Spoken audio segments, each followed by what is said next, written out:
হযরত বেলাল রাদিয়াল্লাহু তাআলা আনহুকে যেমন উমাইয়া হযরত বেলালের উপর আক্রমণ করলেন, বেলালকে মারলেন, রক্তাক্ত করলেন, শুধু তাই নয়, মক্কার জমিনে বেলালের দাম ছিল সবচাইতে কম দামের গোলাম। সবচাইতে কি কম দাম? কম দামের গোলাম বেলাল 6 দিরহাম দিয়ে উমাইয়া তাকে কিনলেন। কয় দিরহাম? এই সকল বলেন কয় দিরহাম? 6 দিরহাম দিয়ে হযরত বেলালকে উমাইয়া কিনলেন। মক্কার বাজারে এর চাইতে কম দামের আর কোনো গোলাম নাই। বেলালকে কিনে নিলেন। বেলালেরও ইচ্ছা আমি বিক্রি হব, কিন্তু মক্কার জমিনে বিক্রি হওয়ার পিছনে তার একটা কারণ আছে। হযরত বেলাল জানতে পেরেছেন মক্কার জমিনে আখির নবী, শেষ নবী, নূর নবী, নবী মুহাম্মদুর রাসূলুল্লাহ সাল্লাল্লাহু আলাইহি সাল্লাম মক্কাতে আবির্ভাব হবেন, মক্কাতে প্রকাশ হবেন, মক্কাতে জন্ম নেবেন। যদি আমি মক্কায় চলে যাই আর ওই অবস্থায় যদি নবীকে পাই, তাহলে আমি নবীর হাতে হাত রেখে কালিমা পড়ে আমি মুসলমান হয়ে যাব। আর জোর বলেন না সুবহানাল্লাহ। এই খেয়ালের উপরে বেলাল মাত্র 6 দিরহাম দিয়ে বিক্রি হয়ে গেলেন। বিক্রি হওয়ার পরে উমাইয়া তাকে দায়িত্ব দিলেন পানি আনার। কি আনার দায়িত্ব দিয়েছেন? পানি আনার দায়িত্ব দিলেন। পানি আনেন। উমাইয়া তখন মক্কায় পানির খুব অভাব, দূর থেকে মশক ভরে পানি এনে উমাইয়ার জন্য পানি নিয়ে আসে। এইভাবে একদিন 2 দিন করে পানি আনতেছেন, কিন্তু মক্কার অলিগলিতে নবীজির কথা ফিসফিস ফিসফিস করে নবীজির কথাগুলা শুনে, কিন্তু কাউকে জিজ্ঞেস করলে নবীর কথা বলে না। কেন? বলতে গেলে বড় ভয় পায়। মক্কার বড় লিডার আবু জেহেল, আবু লাহাব, উতবা, সাহেবারা তখন তাদের উপর আক্রমণ করবে, তাদেরকে মারবে। এই চিন্তার কারণে তখন প্রকাশ করেন। আস্তে আস্তে কথাগুলা যখন কানে কানে শুনে, এমন সময় একদিন হযরত বেলাল রাদিয়াল্লাহু তাআলা আনহু দূর থেকে পানি নিয়ে যখন উমাইয়ার দিকে পানি নিয়ে আসতেছেন, এমন সময় বেলাল রাদিয়াল্লাহু তাআলা আনহু রাস্তার মধ্যে আওয়াজ পাইলেন। অর্থাৎ ওই দিক দিয়ে নবীজির 11 জন সাহাবী পানির পিপাসায় পিপাসার্ত হয়ে ক্ষুধার্ত অবস্থায় পাহাড়ের পাদদেশে বসে নবীজির সঙ্গে বসে আছেন। বসে বসে এই অবস্থায় বলতে আরম্ভ করলেন, ইয়া রাসূলুল্লাহ, পানি যদি না পাই মনে হয় আমাদের সওয়ারিগুলো আর হাঁটবে না, আর পানি যদি না পাই আমরাও মনে হয় পানির পিপাসায় পিপাসার্ত হয়ে কলিজা ফেটে মনে হয় দুনিয়া থেকে চলে যাব। এই অবস্থায় আমাদের পানির দরকার, পানি পাবো কোথায়? এমন সময় নবীজি বললেন, দেখো উমাইয়ার একটা কালো গোলাম এই পাহাড়ের ওই প্রান্ত দিয়ে পানি নিয়ে কাবার দিকে যাচ্ছে, অর্থাৎ উমাইয়ার জন্য পানি নিয়ে যাচ্ছে। তার কাছে যাও, তার কাছে গিয়ে আমার কথা বলো। যদি প্রথম পানি না দেয় তাহলে আমার কথা বলো, তাহলে সে তোমাদেরকে পানি দিয়ে দিবে। জোরে না সুবহানাল্লাহ। এই কথা বলা মাত্র নবীজির একজন সাহাবী দৌড়ায় গেলেন, গিয়ে বললেন, তুমি উমাইয়ার গোলাম? কে? হ্যাঁ, আমি উমাইয়ার গোলাম।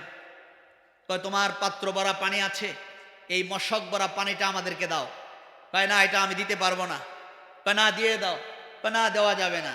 এমন সময় ওই সাহাবী বললেন, তুমি জানো আমাকে কে পাঠিয়েছেন? এমন সময় বললেন, কে পাঠিয়েছেন? আখিরি নবী পাঠিয়েছেন। জোরে না সুবহানাল্লাহ। যেই মাত্র নবীর কথা বললেন, উমাইয়ার গোলাম বেলাল তো আশ্চর্য হয়ে গেছেন, নবী পাঠিয়েছেন?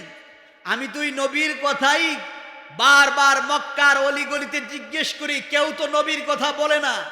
আজকে তুমি প্রকাশ করেছো নবীর কথা, নবীজি কোথায়? আমাকে নবীজির কাছে নিয়ে যাও। জোরে না সুবহানাল্লাহ। হাসাইসুল কুবরা ইমাম জালালউদ্দিন সুয়ুতী রাহমাতুল্লাহ আলাইহি, শেখ আব্দুল হক মুহাদ্দিস দেহলভী রাহমাতুল্লাহ আলাইহি মাদারিজুন নবুওয়াত কিতাব সহ বিভিন্ন কিতাবের মধ্যে পাওয়া যায়।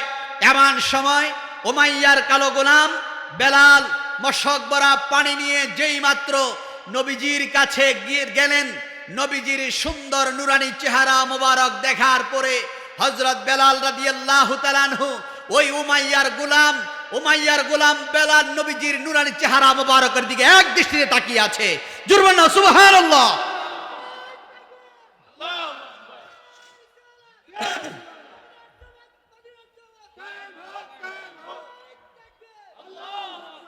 এক দৃষ্টিতে নবীজির দিকে তাকিয়ে আছেন। জালালউদ্দিন সুয়ুতী রাহমাতুল্লাহ আলাইহি বলেন, যে সমস্ত নারীরা ইউসুফ আলাইহিস সালামের সৌন্দর্য দেখে হাত কেটে দিয়েছিল, তারা যদি আমার নবীকে দেখতো হাত নয় হাত কাটতে কাটতে কলিজা কেটে ফেলতো, তারপরও তারা টের পাইতো না। আর জোরবো না সুবহানাল্লাহ। ইউসুফ আলাইহিসসালামের সৌন্দর্য দেখে হাত কেটে দিয়েছিলেন। ইউসুফ আলাইহিসসালাম ছিলেন সাদা সুন্দর, যেই সৌন্দর্যের দিকে তাকাইলে মানুষের চোখ জোড়ায়া যায়। আর আপনার নবী, আমার নবী হলো লাবণ্যময় সুন্দর, যেই সৌন্দর্যের দিকে তাকাইলে হাত নয়, যেই সৌন্দর্যের দিকে তাকাইলে অন্তর জুড়ায় যায়, চোখ জুড়ায়, অন্তর জুড়ায়। ওই নবী, নবী মুহাম্মদুর রাসূলুল্লাহ সাল্লাল্লাহু আলাইহি সাল্লামের চেহারা মুবারকের দিকে তাকায় থাকলে মানুষের দিলটা পর্যন্ত জুড়ায় যায়। জুড়বেন সুবহানাল্লাহ। কি মায়া নবীজির চেহারা মুবারকের মধ্যে। উহুদের ময়দানে হযরত তালহা রাদিয়াল্লাহু তাআলা আনহু, যার গায়ের মধ্যে ৮০টা তীর লেগে গিয়েছিল, ওই তালহা রাদিয়াল্লাহু তাআলা আনহু ৮০টা তীর নিয়ে যেই মাত্র নবীজির সামনে গেলেন, যাওয়া মাত্র নবীজি ডাক দিয়ে বললেন, তালহা তোমার কি অবস্থা? এমন সময় তালহা রাদিয়াল্লাহু তাআলা আনহু ডাক দিয়ে বললেন, ইয়া রাসূলুল্লাহ, আপনাকে দেখার পরে, আপনার নুরানি চেহারা মুবারকটা দেখার পরে আমার অন্তর থেকে সকল কষ্ট, সকল দুঃখ মুছে গেছে। আপনাকে দেখা মাত্র আমার দিলের মধ্যে শান্তি চলে আসছে। জোরে বলেন না সুবহানাল্লাহ। আর জোরে বলেন না সুবহানাল্লাহ। রাসূল সাল্লাল্লাহু আলাইহি সাল্লামের চেহারা মুবারকের মধ্যে আল্লাহ পাক কি মায়া, কি মায়া, কি দরদ দিয়েছেন, যেই চেহারার দিকে তাকায় থাকতেই মন চায়। হযরত বেলাল রাদিয়াল্লাহু তাআলা আনহু নবীজির চেহারা মুবারকের দিকে তাকিয়ে আছেন। এমন সময় নবীজি বললেন, বেলাল তোমার মশক ভরা পানিটা আমার হাতে দাও। এই মাত্র, যেই মাত্র হাতে দিলেন, হাতে দেওয়া মাত্র বেলাল রাদিয়াল্লাহু তাআলা আনহু হাতের এই মশক ভরা পানিটা নবীজি হাতে নিয়ে সাহাবায়ে কেরামদেরকে বলতে আরম্ভ করলেন, ও সাহাবারা, এই পাত্র থেকে তোমরা পানি পান করো। আল্লাহ রাসূল সাল্লাল্লাহু আলাইহি সাল্লামের হাতের মুজিজা দেখা যায়। চামড়ার মশক ভরা অল্প একটু পানি থেকে এত বরকত। 11 জন সাহাবী পানি পান করলেন, তাদের সওয়ারিগুলাকে পানি পান করাইলেন। এরপরে তাদের পাত্রগুলা পানি দ্বারা ভরপুর করলেন। এরপরও পাত্রের পানি শেষ হয় না। এমন সময় বেলাল রাদিয়াল্লাহু তাআলা আনহু বলেন, তারা যদি সংখ্যায় 11 না হয়ে যদি সংখ্যায় আরো বেশি হতো, আল্লাহ রসুলের হাতের যেই বরকত, আল্লাহ রসুলের হাতের মধ্যে মুজিজার কি বরকত, শুধু পানি তো কমই নাই, আমার মনে হয় সংখ্যায় যদি আরো বেশি হয়ে যেত, সকলে পানি পান করলেও ওই পাত্রের পানি আর কমতো না। জোরে না সুবহানাল্লাহ। আর জোরে না সুবহানাল্লাহ। বিশেষ করে আজকে এমন একটি বরকতপূর্ণ মাহফিলে আপনাকে আমাকে আসার এবং বসার মতো যে তৌফিক দান করেছেন, মহান আল্লাহ পাক নিকট শুকরিয়া আদায় করার একবার বলি আলহামদুলিল্লাহ। আল্লাহ পাক যদি আপনাকে আমাকে সুযোগ না দিতেন, তৌফিক না দিতেন, তাহলে আজকের এই মাহফিলে আসা এবং বসা সম্ভব হতো না। আমরা যে আসতে পেরেছি, এটা আল্লাহ পাকের একটা খাস রহমত। আল্লাহর রহমত ছাড়া কোনো ব্যক্তি ভালো কাজ, নেক কাজ করতে পারে না। বিশেষ করে আমি পবিত্র কোরআনুল কারীম থেকে একটা আয়াত পাঠ করেছি। এই আয়াতটার ওপরে সংক্ষিপ্ত আকারে কিছু কথাবার্তা বলবো। আল্লাহ যেন আমাদের সকলকে শোনার মতো, বুঝার মতো, বিশ্বাস রাখার মতো এবং বিশ্বাস রেখে আমল করার মতো আল্লাহ যেন তৌফিক দান করেন। আমরা সকলে বলি আল্লাহুম্মা আমিন। আরেকবার বলি আল্লাহুম্মা আমিন। আল্লাহ পাক কোরআনুল কারীমের মধ্যে বলেছেন, জমিনের মধ্যে যত মানুষ আসছে, এর মধ্যে জমিনের মধ্যে যত নবী রাসূল আসছেন, এর মধ্যে শ্রেষ্ঠ নবী আপনার নবী, আমার নবী, দুজাহানের বাদশা নবী হুজুর পুর নূর সাল্লাল্লাহু আলাইহি ওয়াসাল্লাম। উম্মতের মধ্যে শ্রেষ্ঠ উম্মত হলাম আমরা, এটা আল্লাহ কোরআনের মধ্যে বলছেন। যেমন সুবহানাল্লাহ। কোরআনুল কারীমের মধ্যে আল্লাহ পাক বলছেন, কুনতুম খায়রা উম্মাতিন, তোমরাই হলে শ্রেষ্ঠ উম্মত, উত্তম উম্মত। কে বলছেন? সকলে বলতে হবে, কে বলছেন? আল্লাহ বলছেন, তোমরাই হলে শ্রেষ্ঠ উম্মত। উখরিজাত লিন্নাস, যারা মানুষের কল্যাণের জন্য বের হয়ে গেছে। বের হয়ে তারা কি করে? তা'মুরুনা বিল মা'রুফি ওয়া তানহাউনা আনিল মুনকার। তারা মানুষকে ভালোর পথে ডাকে, খারাপ কাজ থেকে মানুষকে ফিরাইয়া রাখে। এই দুইটা কাজ যারা করে তারা হলো জমিনের মধ্যে শ্রেষ্ঠ মানুষ, উম্মতের মধ্যে শ্রেষ্ঠ উম্মত। যেমন সুবহানাল্লাহ। এই কাজগুলা যারা করে এই মানুষগুলার দাম আল্লাহর কাছে সবচেয়ে কি বেশি। আল্লাহ বলছেন তারাই হলো উত্তম, তারাই দামি যারা মানুষকে ভালোর পথে ডাকে। যেমন সুবহানাল্লাহ। মানুষকে ভালোর পথে ডাকা, ভালো কাজ করা। আপনি নিজে যদি ভালো কাজ না করেন আরেকজনকে ভালোর পথে ডাকতে পারবেন না। কি বলেন, ঠিক না? এটা আপনার বিবেকই বাধা দিবে যে আমি তো এটা করি না, আমি কিভাবে তাকে এটা করতে বলি। এই জন্য ভালোর পথে চলা, ভালোর পথে মানুষকে ডাকা। আগে নিজে ভালো যদি হতে পারি তাহলে আপনার ডাকে মানুষ সাড়া দেবে। যেমন সুবহানাল্লাহ। দেখা যায় আমরা আমাদের মধ্যে অনেকেই আছে অনেকভাবে অনেক কথা বলি, কিন্তু সবাই সকল কথাগুলো মানে না। না মানার কারণ হলো যিনি বলেন তার মধ্যেই আমলের ঘাটতি আছে। তার মধ্যে আমলের কি আছে? ঘাটতি আছে, নোকসানি আছে। এখন আমলের মধ্যে পরিবর্তন যদি হয়, আগে নিজেকে সংশোধন হতে হবে, নিজেকে ভালো হতে হবে। নিজে যদি ভালো হতে পারেন তাহলে দেখা যাবে আপনার বিবেক সবসময় বিবেক ভালোর দিকেই ইশারা দেয়। আপনি চিন্তা ফিকির করে যখন দেখবেন, রাত্রে গভীরে একটু চিন্তা করবেন যে আপনি ভালো না খারাপ, তখন আপনার বিবেক বলে দিবে আপনি ভালো না খারাপ। কি বলেন, ঠিক না? আল্লাহ পাক বলছেন দুনিয়ার মধ্যে দামি মানুষ, ভালো মানুষ, জান্নাতি মানুষ। আমরা প্রত্যেকেই জান্নাতে যেতে চাই, আমরা প্রত্যেকেই জান্নাতে যাওয়ার আশা করি, কিন্তু আমরা জান্নাতে যেতে হলে যে কাজ করা দরকার ওই কাজগুলো আমরা করতে রাজি না। আমরা ওই কাজগুলা থেকে দূরে সরে যাই। আল্লাহ পাক বলেছেন, ও দুনিয়ার মানুষ, তোমরাই তো ভালো, তোমরাই তো দামি, তোমরাই তো জান্নাতি মানুষ। তুমি নিজে যদি ভালো কাজ করো এবং মানুষকে ভালোর পথে আহ্বান করো। যেমন সুবহানাল্লাহ। এখন ভালো মানুষ কারা? এখন ভালো মানুষ কাকে আপনি সার্টিফিকেট দিবেন যে এই মানুষটা ভালো মানুষ? একটু চিন্তা ফিকির করা দরকার। রাসূল সাল্লাল্লাহু আলাইহি সাল্লাম বলছেন, যার কথার মধ্যে নরমিয়াত,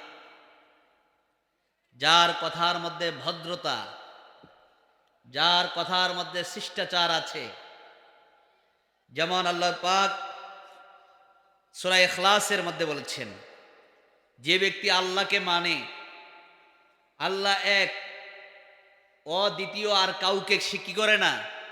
মানে না। আল্লাহর সঙ্গে কাউকে কি করে না? শরীক করে না।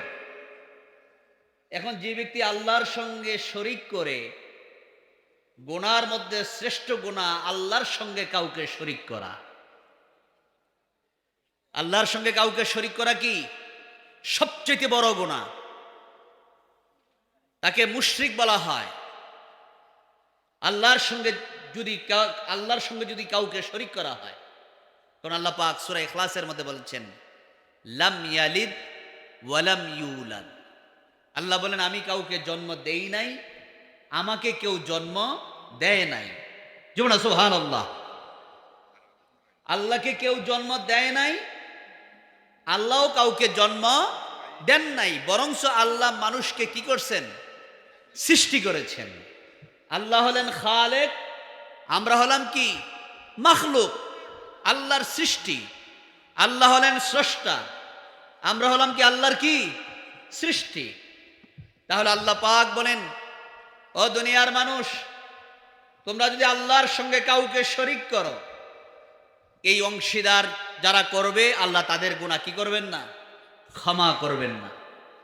এখন আল্লাহ পাক বলছেন জান্নাতি মানুষ যারা, তারা আল্লাহর সঙ্গে কাউকে কি করে না, শরীক করে না। শুধু তাই নয়, আল্লাহ রসুল সাল্লাল্লাহু আলাইহি সাল্লাম বলেছেন যে ইমানদার ব্যক্তি, যে ব্যক্তি দাবি করে যে আমি ইমানদার, যে ব্যক্তি বলে আমি আল্লাহর উপর ঈমান এনেছি, এক নাম্বার ইসলামের মূল ভিত্তি হলো 5টা। ইসলামের মূল ভিত্তি কয়টা? এই সকল বলেন, ইসলামের মূল ভিত্তি কয়টা? 5টি। এক নাম্বারে হলো ঈমান। এক নাম্বারে কি? ঈমান। আমরা আসছি কিছু শিখব, কিছু জানবো, কিছু বুঝবো। আগে হলো ঈমান। ঈমানের আগে যত ভালো কাজ করেন ওইটা আল্লাহর দরবারে কোনো গ্রহণযোগ্যতা নাই। আগে লাগবে কি? সকলে বলেন, আগে লাগবে কি? ঈমান। ঈমানের অনেক শাখা প্রশাখা। 2 নম্বরে শুরু হয়ে গেল আমল। আমলের মধ্যে প্রথম হলো নামাজ। আমলের মধ্যে প্রথম কি? ইসলামের মূল ভিত্তি 5টার মধ্যে প্রথম হলো ঈমান, এরপরে হলো নামাজ। যার মধ্যে নামাজ নাই, তার মধ্যে দিন নাই, ঈমান নাই, কিচ্ছু নাই। এখন আমরা দেখা যায় ঈমানদার দাবি করি, কিন্তু আমাদের মধ্যে নামাজ নাই, রোজা নাই। রমজান মাসের রোজা আসলে রোজা রাখি না, বিভিন্ন অজুহাত দিয়ে, অসুস্থতার বাহানা দিয়ে মানুষকে বুঝাই যে আমি অসুস্থ, আমি রোজা রাখতে পারি না। আপনি যে এই কাজগুলা করেন, পৃথিবীর কেউ যদি নাও বুঝে, আল্লাহ বুঝে না? এই সকল বুঝি কি না? আল্লাহ পাক বলছেন ওয়া মাকারু ওয়া মাকারাল্লাহ ওয়াল্লাহু খায়রুল মাকিরিন। আল্লাহ পাক বলেন, বান্দা তুমি যতই চালাকি করো, তুমি মনে করেছো তোমার মতো চালাকার কেউ নাই, তোমার মতো এমন ফাঁকি ঝুঁকি দেনওয়ালা তুমি মনে করেছো দুনিয়ার মানুষ কেউ তোমার ফাঁকি ধরতে পারে না, তোমার চালাকি কেউ ধরতে পারে না। আল্লাহ বলেন ওয়াল্লাহু খায়রুল মাকিরিন। যেমন সুবহানাল্লাহ। আল্লাহ বলেন আমি হইলাম উত্তম পরিকল্পনাকারী। তুমি যা করো তোমার চালাকি কেউ ধরতে পারে না, আমি আল্লাহ ধরতে পারি। কারণ আল্লাহ পারেন কি না? আল্লাহ পাক বলেন, বান্দা তুমি যে অন্যায় করো, দুনিয়ার কেউ যদি নাও দেখে, আল্লাহ বলেন আমি দেখি। এরপরও তুমি যদি অস্বীকার করো, আমি আল্লাহ তোমার দেহের সঙ্গে যে বডিটা দিলাম, আমার দরবারে যখন তোমার বডি নিয়ে তুমি যখন হাজির হইবা, তুমি মনে করেছো এই বডিটা তোমার, তুমি মনে করেছো এই হাতটা তোমার, তুমি মনে করেছো এই পাটা তোমার। না না, দুনিয়াতে এমন কিছু মানুষ আছে রে, যেই মানুষগুলার অনেকের হাত নাই, পা নাই, চক্ষু নাই। আছে না এরকম? আল্লাহ বলেন আমি এগুলা তোমারে দিলাম, আবার একজনকে দেই নাই, আবার তোমারে দিলাম। কিন্তু আমি আল্লাহ যখন হাসরের ময়দানে ডাক দেব, ডাক দেওয়ার পরে দেখা যাবে তুমি যদি তোমার এই কথা অন্যায়গুলা যদি অস্বীকার করো, ওই সময় আমি যখন ডাক দেব হাত রে পা রে কথা বল, তখন দেখা যাবে তোমার হাত পা আল্লাহর দরবারে সাক্ষী দিতে থাকবে। জোরে সুবহানাল্লাহ। ওয়া তুকাল্লিমুনা আইদিহিম, সূরা ইয়াসিনের মধ্যে আল্লাহ পাক বলছেন ওয়া তুকাল্লিমুনা আইদিহিম, তোমার 2 হাত আল্লাহর সামনে তখন কথা বলতে থাকবে। তখন তোমার 2 হাত কথা বলবে। তোমার 2 হাত, তুমি যেই হাতকে আদর করতেছো, মায়া করতেছো, তুমি মনে করেছো তুমি অন্যায় করেছো, কেউ দেখে না, কেউ তোমার অন্যায়ের খবর রাখে না। আল্লাহ বলেন বান্দারে তুমি যা করো না, তুমি যাহাই করো, গোপনে করো, প্রকাশ্যে করো, সব খবর আমি আল্লাহর কাছে আছে। ওই হাসরের ময়দানে তোমার হাত পা গুলা আমার দরবারে সাক্ষী দিতে থাকবে। জোরে বলুন না সুবহানাল্লাহ। আর জোরে বলেন না সুবহানাল্লাহ। ওয়া তাশহাদু আরজুলুহুম, তোমার দুই পা আল্লাহর দরবারে সাক্ষী দিতে থাকবে। হাত কথা বলবে, পা সাক্ষী দিবে। তখন আপনি বলবেন, হাত রে পা রে, তোরে কত আদর করলাম, আজকে আমার বিরুদ্ধে তুই সাক্ষী দিস। হাত পা বলবে, এই হাত তো তুমি বানাও নাই, আল্লাহ বানাই দিচ্ছেন। এই হাতের মালিক কে? দেখেন তো, হাতটা আপনি যেদিকে ইচ্ছে এদিকে নিতে পারেন, কোনো করা লাগে না, ইশারাও দেওয়া লাগে না, মনে খেয়াল করছেন, যেদিকে খেয়াল করেন হাত ওইদিকে নড়তে থাকে। আবার আল্লাহ বলেন, আমি যখন ইচ্ছা করি আবার মুহূর্তের ভিতরে প্যারালাইজ করে তোমার হাত পা অবশ করে দিতে পারে। এখন পারেন কিনা? আল্লাহ পাক বলেন, এই কাজগুলো আমার। এখন তুমি যদি জান্নাতি মানুষ হও, হাদিস শরীফের মধ্যে রাসূল সাল্লাল্লাহু আলাইহি সাল্লাম বলেছেন, যার হাত থেকে জবান থেকে আরেকটা মানুষ নিরাপদ থাকে, ওই মানুষটাই হলো জান্নাতি মানুষ। আর জোরে বলেন না সুবহানাল্লাহ। জবান দিয়ে মানুষকে কষ্ট দেয়, হাত দিয়ে মানুষকে কষ্ট দেয়, জবানের ভাষা সুন্দর হয় না, কিন্তু রাসূল সাল্লাল্লাহু আলাইহি সাল্লামের জবানের ভাষা কত সুন্দর, যেমন সুবহানাল্লাহ। যেই নবীজির কথা শুনলে সাহাবাই কেরাম ঘর বাড়ি ছেড়ে দিয়ে, শুধু ঘর বাড়ি ছাড়ছেন এরকম, ইসলামের ইতিহাস একটু তালাশ করে দেখেন তো। আপনি আমরা যারা আছি এখানে, আমাদের মধ্যে একটু চিন্তা করেন তো, আমরা যেই মত একটা ভিতরে ভিতরে লালন করি, যদি এই মত থেকে আরেকজন এসে বলে যে আপনি এটা বাদ দিয়ে আমার মতে চলে আসেন, দেখেন তো আপনি ছুটে আসতে পারবেন কিনা? বিন্দু পরিমাণ মত থেকেই আমরা সিদ্ধান্ত থেকে চলতে ফিরে আসতে পারি না। আর ওই সময় আপনার নবী আমার নবী যখন মক্কা ইসলামের দাওয়াত দিলেন, কি কঠিন সময়, জাহিলিয়াতের যুগে, বর্বরতার যুগে, আবু জেহেল, আবু লাহাব, উতবা, সাইবা, বড় বড় কাফেররা মক্কার নেতৃত্বে দেনওয়ালা। ওই সময় নবী যখন ইসলামের দাওয়াত দিলেন, ওই দাওয়াত দেওয়ার সাথে সাথে কিছু মানুষ এগুলা পরোয়া না করে নবীজির কথা শুনে, এই দুনিয়ার জিন্দেগিটা অল্প সময়, আজ আছি কালকে নাও থাকতে পারি, যে কোনো সময় মৃত্যুর ডাক চলে আসতে পারে, যে কোনো সময়, যে কোনো মুহূর্তে, যে কোনো অবস্থায় আমি দুনিয়া থেকে চলে যেতে পারি। তাহলে ওই সময়, এই অল্প সময়ের জিন্দেগির জন্য আমরা দুনিয়ার কাজে এত ব্যস্ত হয়ে পড়লাম, দুনিয়ার জন্য এত পেরেশান হয়ে গেলাম, দুনিয়ার জন্য আমরা এত বেকুল হয়ে পড়লাম। তারা বুঝতে পারলেন এই দুনিয়া শুধু দুনিয়া নয়, এরপরে আরেকটি জগৎ আছে, যেটার শুরু আছে শেষ নাই। যেটার শুরু আছে কি নাই? আমি সকলকে বলবো, যারা এখানে আছেন বসে পড়েন, একটু সামনে একটু আগায় বসেন, যারা আছেন একটু আগায় বসেন, যারা দাঁড়িয়ে আছেন একটু বসে পড়েন। সকলে জোরে গিয়ে করুন, লা ইলাহা লা ইলাহা ইল্লাল্লাহ, লা ইলাহা লা ইলাহা ইল্লাল্লাহ, লা ইলাহা লা ইলাহা ইল্লাল্লাহ। কেউ দাঁড়া থাকবেন না, বসে পড়েন, সবাই বসে পড়েন। লা ইলাহা ইল্লাল্লাহ, লা ইলাহা ইল্লাল্লাহ, লা ইলাহা ইল্লাল্লাহ, লা ইলাহা লা ইলাহা ইল্লাল্লাহু মুহাম্মাদুর রাসূলুল্লাহ সাল্লাল্লাহু আলাইহি ওয়াসাল্লাম। কুররাতু আইনি বিকা ইয়া রাসূলুল্লাহ। সকলে বলুন আলহামদুলিল্লাহ। আরেকবার বলুন আলহামদুলিল্লাহ। ওই সময়, জাহিলিয়াতের সময়, ইসলামের পথে আসবে কত কঠিন একটু চিন্তা করেন। পুরা মক্কায় অলি গলিতে, রাস্তাঘাটে এমন কোনো জায়গা নাই যেই জায়গায় কালিমার কথা বলবে, কোনো সুযোগ নাই।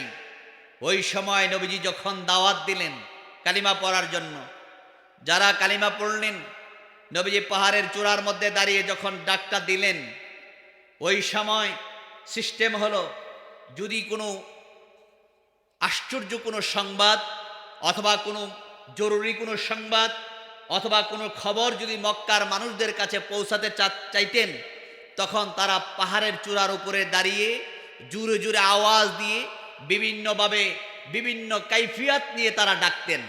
তখন নবীজি সাফা পাহাড়ের উপরে দাঁড়িয়ে মক্কার লোকদেরকে ডাকতে আরম্ভ করলেন, ও মক্কাবাসীরা, আমি যদি তোমাদেরকে যখন ডাকলেন, মক্কার লোকেরা যখন হাজির হলো, নবীজি যখন বললেন, ও মক্কাবাসীরা, আমি যদি বলি পাহাড়ের ওই প্রান্তে কিছু দুশমন দাঁড়িয়ে আছে, এই কথাটা যদি আমি বলি, তাহলে কি তোমরা আমার কথাটা বিশ্বাস করবে?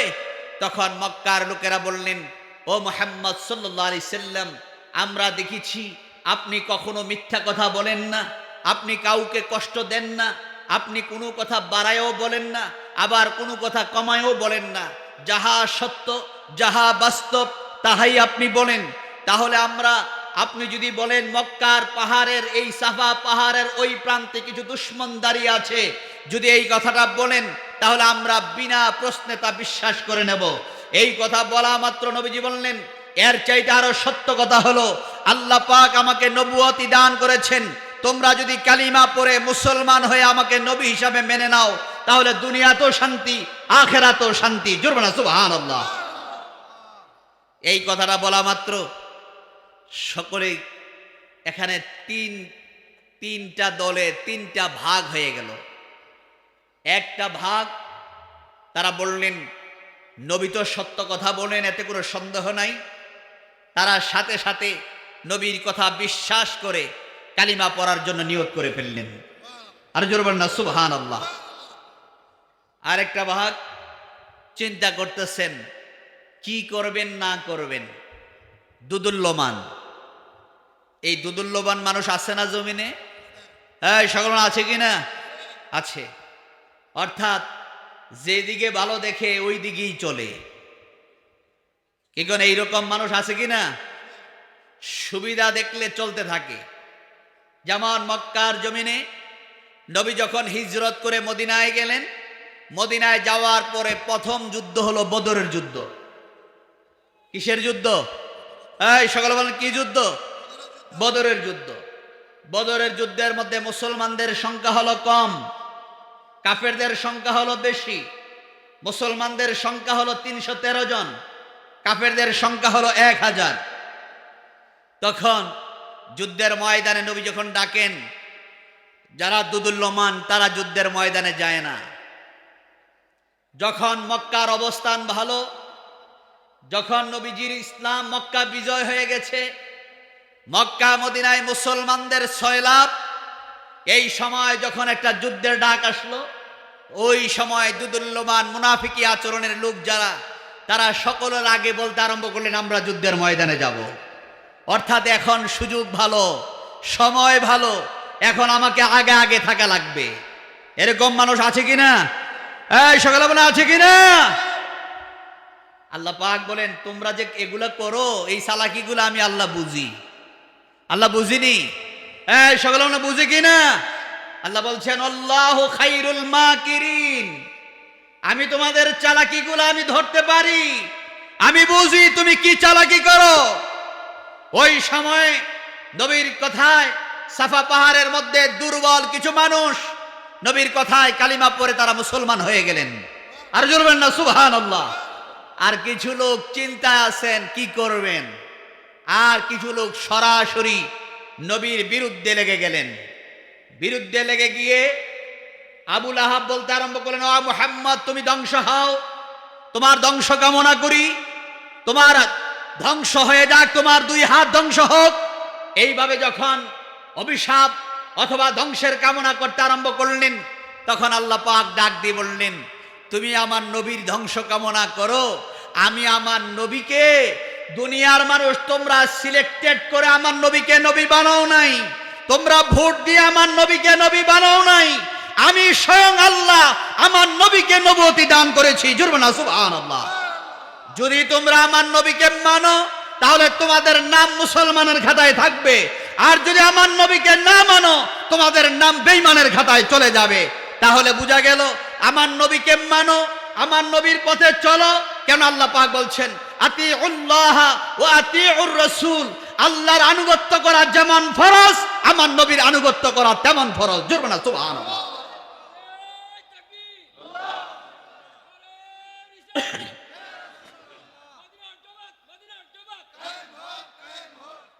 তাহলে আল্লাহর আনুগত্য, রাসূলের আনুগত্য কে বলছেন? এই সকলে বলেন কি আমাদের কথা না আল্লাহর কথা? এই সকলে বলেন কার কথা? আরেক জায়গায় আল্লাহ পাক বলছেন মাইয়ুতিউর রাসূলা ফাকাদ আতা আল্লাহ, যে ব্যক্তি আমার রাসূলের আনুগত্য করে সে যেন আল্লাহর আনুগত্যই করে। আর যেন সুবহানাল্লাহ। কেননা আমার নবী তো নিজের থেকে বানিয়ে কথা বলেন না, আমরা না বানায় বানায় কথা বলি। বুখারী হাদিসের মধ্যে আছে নবীজি বলেছেন যে ব্যক্তি আমি বলি নাই, মান কাযিবা মুতাআম্মিদান, যে ব্যক্তি আমি বলি নাই কিন্তু আমার কথা বলে মিথ্যা কথা চালিয়ে দেয়, হাদিস বলে দেয় কিন্তু আমি বলি নাই, কিন্তু আমার কথা বলে হাদিস বলে চালিয়ে দেয়, সে যেন তার নিজের জায়গাটা জাহান্নামে করে নিল। সকলে বলুন নাউজুবিল্লাহ। কিন্তু দেখা যায় আমাদের মধ্যে একটু একটু পরে পরে যতটুকুই পারে হাদিস বলে দেয়। কিন্তু রাসূল সাল্লাল্লাহু আলাইহি সাল্লাম দেখেন সাহাবায়ে কেরাম হযরত আবু বকর সিদ্দিক রাদিয়াল্লাহু তাআলা আনহু, ওমর রাদিয়াল্লাহু তাআলা আনহু, বড় বড় সাহাবারা পর্যন্ত হাদিস বর্ণনা করার ক্ষেত্রে তারা কত সতর্ক অবস্থায় ছিলেন। যদি হাদিস বর্ণনা করতে গিয়ে কম বেশি হয়ে যায়, যদি কম বেশি হয়ে যায় তাহলে যদি আমি ওই হাদিস অনুযায়ী যদি মিথ্যাবাদীর কাতারে যদি শামিল হয়ে যাই তাহলে আমার জায়গা তো জাহান্নামে চলে যাবে। যার কারণে তার হাদিস বর্ণনার ক্ষেত্রে তারা সতর্ক হয়ে গিয়েছিলেন। কিন্তু আমাদের মধ্যে সতর্কতা নাই। কিন্তু আল্লাহ রাসূল সাল্লাল্লাহু আলাইহি সাল্লাম বলছেন তুমি যদি সত্য কথা বলো, তোমার জবানটা যদি পবিত্র হয়ে যায়, যার কারণে আল্লাহ পাক বলেছেন আমার নবী যাহা বলেন সত্যই বলেন, আমার নবী নিজের থেকে বানিয়ে কোনো কথা বলেন না, যা বলেন কার কথা বলেন? আল্লাহর কথা বলেন। জোরে না সুবহানাল্লাহ। তাহলে আল্লাহ পাক বলেন জমিনের মধ্যে তারাই ভালো মানুষ, তারাই দামি মানুষ, তারাই সত্যবাদী মানুষ, যেই মানুষগুলা মানুষকে কল্যাণের পথে ডাকে। তাহলে জান্নাতি মানুষের বিভিন্ন গুণ পাওয়া যায়। জান্নাতি মানুষের বিভিন্ন চরিত্রের মধ্যে গুণ আছে, যেমন তার চরিত্রটা সুন্দর হয়, তার ব্যবহার সুন্দর হয়ে যায়, তার আচরণ সুন্দর হয়ে যায়, তার ব্যবহার এত সুন্দর হয়ে যায়, তার কথাবার্তা এত সুন্দর হয়, যেই লোকটার কথার দ্বারা মানুষ কষ্ট পায় না, যার হাত দ্বারা মানুষ কষ্ট পায় না, তার জবান দিয়ে সুন্দর সুন্দর কথা বলে। এই জবান দিয়া দেখা যান দুইটাই করা যায়।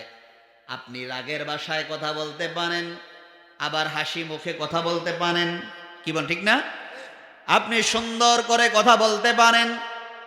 মা আয়েশা সিদ্দিকা রাদিয়াল্লাহু তাআলা আনহা বলেন আমি দেখেছি আমার নবীর চেহারা মুবারকের মধ্যে সব সময় তাবাসসুম, একটা মুস্কি হাসি লেগেই থাকতো। যেমন সুবহানাল্লাহ।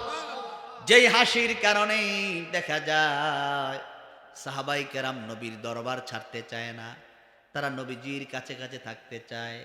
নবীকে তারা এত ভালোবাসে, এত মায়া করে, যার কারণে আল্লাহ রাসূল সাল্লাল্লাহু আলাইহি সাল্লাম ফরমান আমি যেমন আমার উম্মতদেরকে ভালোবাসি, উম্মতেরাও আমাকে ভালোবাসে। যেমন সুবহানাল্লাহ। উম্মতেরা আমাকে তার জীবনের চাইতেও ভালোবাসে। হাদিসের মধ্যে আছে নবীজি ফরমান লা ইউমিনু আহাদুকুম হাত্তা আকুনা আহাব্বা ইলাইহি মিন ওয়ালাদিহি ওয়া ওয়ালাদিহি ওয়ান নাসি আজমাইন। যেমন সুবহানাল্লাহ। নবীজি ফরমান কেউ ঈমানদার হতে পারবে না, কেউ ঈমানদার দাবি করতে পারবে না যতক্ষণ পর্যন্ত হাত্তা আকুনা আহাব্বা ইলাইহি মিন ওয়ালাদিহি ওয়া ওয়ালাদিহি ওয়ান নাসি আজমাইন। যেমন সুবহানাল্লাহ। যতক্ষণ পর্যন্ত তার পরিবার পরিজন ছেলে মেয়ে আপনজনের চাইতে নবীকে ভালোবাসতে না পারবে। এই কথা শোনার পরে খলিফাতুল মুসলিমিন হযরত ওমর চোখের পানি ফেলে কান্না শুরু করলেন। চোখের পানি ফেলে কান্না করতেছেন। নবীজি ডাক দিয়া বললেন, ওমর কান্না করো কেন? কয়, ইয়া রাসূলুল্লাহ, আমি ঈমান এনেছি ঠিক, কিন্তু আমার জীবনের চাইতে আমি এখনো আপনাকে ভালোবাসতে পারি নাই। তাহলে বোঝা গেল এখনো আমি প্রকৃত ঈমানদার হইতে পারি নাই। এই কথা বলার পরে নবীজি খলিফাতুল মুসলিমিন হযরত ওমরের দিকে নজর দিয়ে তাকায় রইলেন। সুবহানাল্লাহ।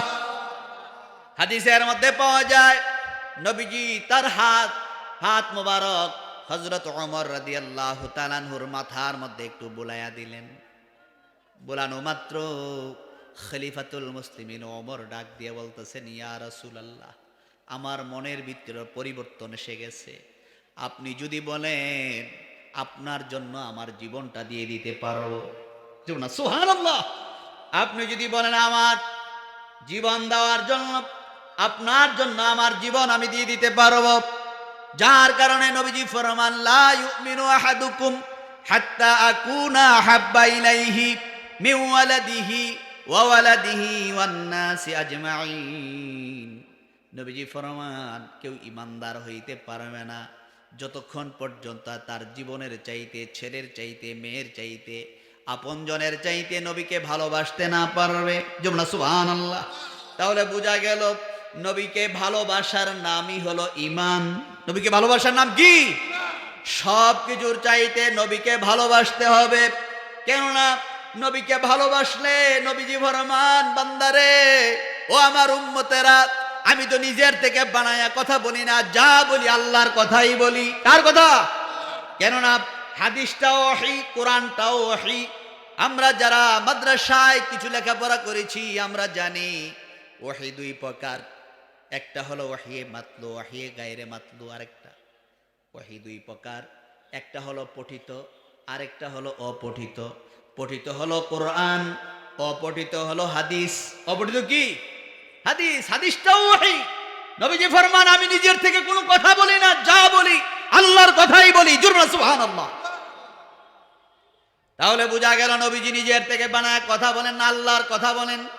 তাহলে বোঝা গেল এই জবান দিয়ে সত্য কথা বলা যায়, এই জবান দিয়ে মিথ্যা কথা বলা যায়, এই জবান দিয়ে মুনাফিকি করা যায়, এই জবান দিয়ে চুগলখড়ি, এই জবান দিয়ে মানুষকে কষ্ট দেওয়া যায়, আবার এই জবান দিয়ে মানুষের সঙ্গে সুন্দর ভাষায় কথা বলা যায়। সুবহানাল্লাহ। এই জন্য রাসূল সাল্লাল্লাহু আলাইহি সাল্লাম ফরমান, তুমি যদি সত্যবাদী হও, আরেক জায়গায় আল্লাহ পাক বলছেন, ওয়াকুনু মা'আস সাদিকিন। সুবহানাল্লাহ। আল্লাহ বলছেন, বান্দা তোমরা সত্যবাদীদের সঙ্গী হও, ভালো মানুষের সঙ্গী হয়ে যাও। ভালো মানুষের সঙ্গী যদি হতে পারো, ভালো মানুষের সঙ্গী যদি হতে পারো, তোমার দাম বেড়ে যাবে। যেমন আপনার নবী, আমার নবীর সঙ্গী যারা ছিলেন, যেমন হযরত আবু বকর, হযরত ওমর, হযরত ওসমান, হযরত আলী, এইভাবে সাহাবায়ে কেরামরা নবীজির কাছে থাকার কারণে কেমন আছে, আল্লাহ নবীর কাছে থাকার কারণে তাদের দাম, তাদের মর্যাদা আল্লাহ এত বাড়ায় দিয়েছেন। আল্লাহ তাদেরকে এত দামি করে দিয়েছেন, আল্লাহ তাদেরকে এত মর্যাদাশীল করে দিয়েছেন।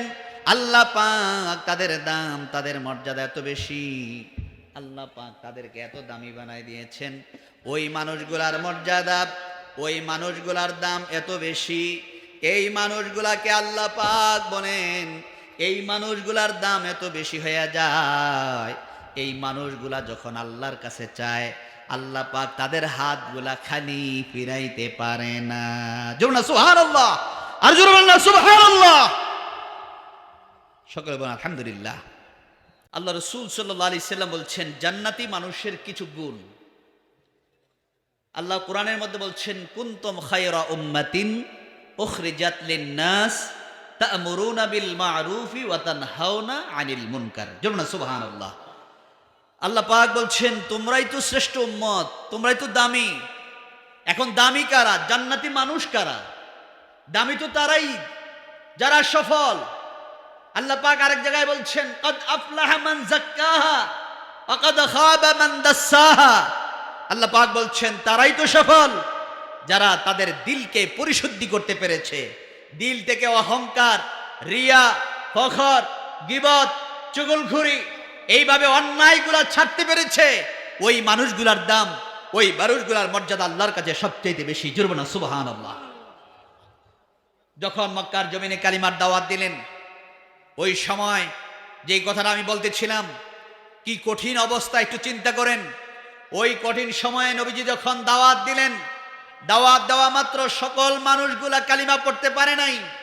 দুর্বল যারা কালিমা পড়েছেন, এই কালিমা পড়ার কারণে তাদের উপরে নির্মম কি ইতিহাস একটু চিন্তা করে দেখেন। ওই সময় তাম পৃথিবীতে সকল মানুষের ভিতর থেকে কয়েকজন মানুষ যখন কালিমা পড়লেন, তাদের উপর অত্যাচারের স্টিম রুল যেভাবে শুরু হয়ে গেল, হযরত আম্মার রাদিয়াল্লাহু তাআলা আনহু, হযরত সুমাইয়া রাদিয়াল্লাহু তাআলা আনহা সহ, এইভাবে দেখা যায় হযরত সুমাইয়া রাদিয়াল্লাহু তাআলা আনহা ইসলামের জন্য প্রথম যিনি শহীদ হয়েছেন, মা মেয়ে লোকের মধ্যে সর্বপ্রথম, ইসলামের মধ্যে সর্বপ্রথম। জোরে বলুন সুবহানাল্লাহ। সুমাইয়া রাদিয়াল্লাহু তাআলা আনহাকে আবু জেহেল নিজে সুমাইয়া রাদিয়াল্লাহু তাআলা আনহাকে শহীদ করে দিয়েছেন। শুধু তাই নয়, হযরত আম্মারের সামনে, আম্মার হলো ছেলে, সুমাইয়ার ছেলের নাম কি? হযরত আম্মার। আম্মারের সামনে মাকে শহীদ করে দিয়েছেন। এরপর আম্মার দিনের উপরে এমন অটল, এমন অবিচল, হযরত আম্মার বললেন, আল্লাহ তোমার উপরে তাওয়াক্কুল করে রইলাম, আমার মা আমার সামনে আবু জেহেল শহীদ করে দিয়েছে, এরপর আমি ঈমান থেকে একটু নড়ি নাই। জুরব না সুবহানাল্লাহ, আর জুরব না সুবহানাল্লাহ। ঈমানের উপর অটল থাকা, ঈমানের লজ্জত, ঈমানের স্বাদ, ঈমানের মজা, ঈমানের মজা যখন অন্তরের মধ্যে আল্লাহ পয়দা করে দেয়, দুনিয়ার সব কিছুর চাইতে আল্লাহর হুকুমগুলা পালন করতে তার কাছে সবচাইতে বেশি মজা লাগে। আর জোরে না সুবহানাল্লাহ। দুনিয়ার সব কিছুর চাইতে আল্লাহর হুকুম মানতে তার কাছে বড় স্বাদ লাগে, তার কাছে মজা লাগে। যেমন হযরত বেলাল রাদিয়াল্লাহু তাআলা আনহুকে যেমন উমাইয়া হযরত বেলালের উপর আক্রমণ করলেন, বেলালকে মারলেন, রক্তাক্ত করলেন। শুধু তাই নয়, মক্কার জমিনে বেলালের দাম ছিল সবচাইতে কম দামের গোলাম। সবচাইতে কি কম দাম। আমি এই কথাটা বলে শেষ করে দেব, এখনই শেষ করে দেব। কম দামের গোলাম বেলাল। 6 দিরহাম দিয়ে উমাইয়া তাকে কিনলেন। কয় দিরহাম? এই সকল বলেন কয় দিরহাম? 6 দিরহাম দিয়ে হযরত বেলালকে উমাইয়া কিনলেন। মক্কার বাজারে এর চাইতে কম দামের আর কোনো গোলাম নাই। বেলালকে কিনে নিলেন। বেলালেরও ইচ্ছা আমি বিক্রি হব, কিন্তু মক্কার জমিনে বিক্রি হওয়ার পিছনে তার একটা কারণ আছে। হযরত বেলাল জানতে পেরেছেন মক্কার জমিনে আখির নবী, শেষ নবী, নূর নবী, নবী মুহাম্মদুর রাসূলুল্লাহ সাল্লাল্লাহু আলাইহি সাল্লাম মক্কাতে আবির্ভাব হবেন, মক্কাতে প্রকাশ হবেন, মক্কাতে জন্ম নেবেন। যদি আমি মক্কায় চলে যাই আর ওই অবস্থায় যদি নবীকে পাই, তাহলে আমি নবীর হাতে হাত রেখে কালিমা পড়ে আমি মুসলমান হয়ে যাব। আর জোরে বলেন না সুবহানাল্লাহ। এই খেয়ালের উপরে বেলাল মাত্র 6 দিরহাম দিয়ে বিক্রি হয়ে গেলেন। বিক্রি হওয়ার পরে উমাইয়া তাকে দায়িত্ব দিলেন পানি আনার। কি আনার দায়িত্ব দিয়েছেন? পানি আনার দায়িত্ব দিলেন। পানি আনেন। উমাইয়া তখন মক্কায় পানির খুব অভাব, দূর থেকে মশক ভরে পানি এনে উমাইয়ার জন্য পানি নিয়ে আসে। এইভাবে একদিন 2 দিন করে পানি আনতেছেন, কিন্তু মক্কার অলিগলিতে নবীজির কথা ফিসফিস ফিসফিস করে নবীজির কথাগুলা শুনে, কিন্তু কাউকে জিজ্ঞেস করলে নবীর কথা বলে না। কেন বলতে গেলে বড় ভয় পায়। মক্কার বড় লিডার আবু জেহেল, আবু লাহাব, উতবা সাহেবারা তখন তাদের উপর আক্রমণ করবে, তাদেরকে মারবে। এই চিন্তার কারণে তখন প্রকাশ করেন। আস্তে আস্তে কথাগুলা যখন কানে কানে শুনে, এমন সময় একদিন হযরত বেলাল রাদিয়াল্লাহু তাআলা আনহু দূর থেকে পানি নিয়ে যখন উমাইয়ার দিকে পানি নিয়ে আসতেছেন, এমন সময় বেলাল রাদিয়াল্লাহু তাআলা আনহু রাস্তার মধ্যে আওয়াজ পাইলেন, অর্থাৎ ওই দিক দিয়ে নবীজির 11 জন সাহাবী পানির পিপাসার্ত হয়ে ক্ষুধার্ত অবস্থায় পাহাড়ের পাদদেশে বসে নবীজির সঙ্গে বসে আছেন।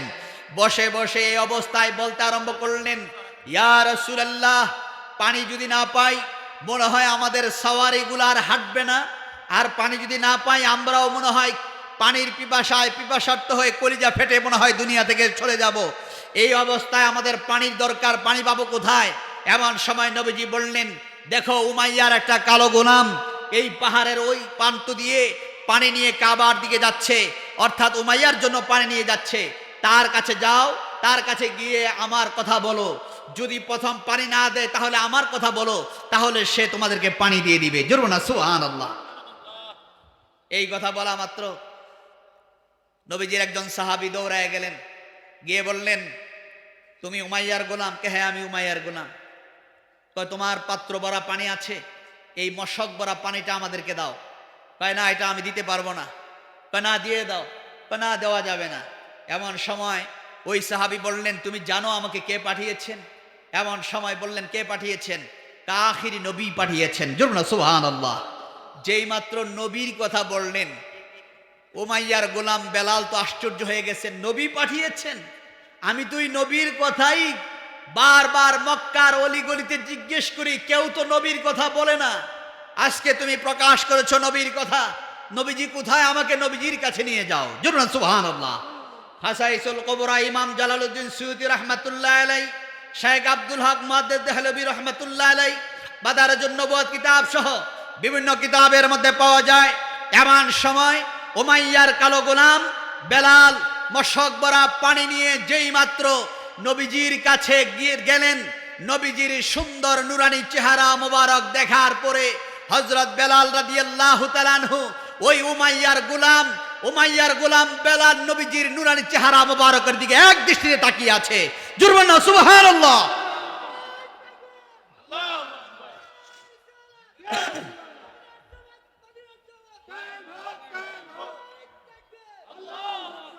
এক দৃষ্টিতে নবীজির দিকে তাকিয়ে আছেন। জালালউদ্দিন সুয়ুতী রাহমাতুল্লাহ আলাইহি বলেন, যে সমস্ত নারীরা ইউসুফ আলাইহিস সালামের সৌন্দর্য দেখে হাত কেটে দিয়েছিল, তারা যদি আমার নবীকে দেখতো, হাত নয়, হাত কাটতে কাটতে কলিজা কেটে ফেলতো, তারপরও তারা টের পাইতো না। আর জোরে না সুবহানাল্লাহ। ইউসুফ আলাইহিস সালামের সৌন্দর্য দেখে হাত কেটে দিয়েছিলেন। ইউসুফ আলাইহিস সালাম ছিলেন সাদা সুন্দর, যেই সৌন্দর্যের দিকে তাকাইলে মানুষের চোখ জুড়ায়া যায়। আর আপনার নবী, আমার নবী হলো লাবণ্যময় সুন্দর, যেই সৌন্দর্যের দিকে তাকাইলে হাত নয়, যেই সৌন্দর্যের দিকে তাকাইলে অন্তর জুড়ায়া যায়, চোখ জুড়ায়, অন্তর জুড়ায়।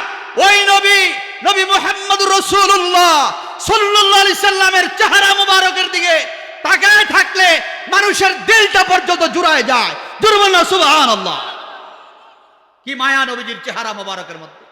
উহুদের ময়দানে হযরত তালহা রাদিয়াল্লাহু তাআলা আনহু, যার গায়ের মধ্যে 80টা তীর লেগে গিয়েছিল, ওই তালহা রাদিয়াল্লাহু তাআলা আনহু 80টা তীর নিয়ে যেই মাত্র নবীজির সামনে গেলেন, যাওয়া মাত্র নবীজি ডাক দিয়ে বললেন, তালহা তোমার কি অবস্থা?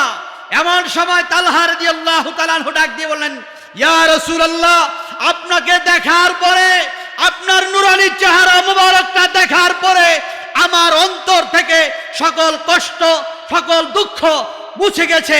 আপনাকে দেখা মাত্র আমার দিলের মধ্যে শান্তি চলে আসছে। জোরে বলেন না সুবহানাল্লাহ।